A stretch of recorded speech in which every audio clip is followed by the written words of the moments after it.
সবাই লাইক এবং কমেন্ট করে দেবেন। আর যারা যারা হেডশট মারতে পারেন না তাদের জন্য এই ভিডিওটা।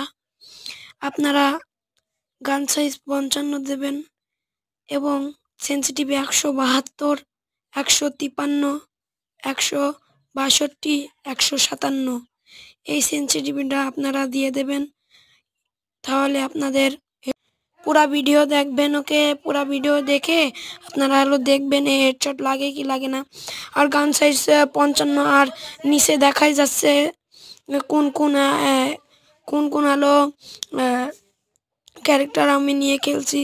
ওকে, এগুলো সব আবার নিয়ম মেনে চলবেন, তাহলে আপনাদের হেডশট লেগে যাবে। যারা যারা নোবরা বটলা তাদের জন্য এই ভিডিওটা, যারা পারে না তাদের জন্য দেখেন আর বলেন দেখেন হেডশট লাগবে।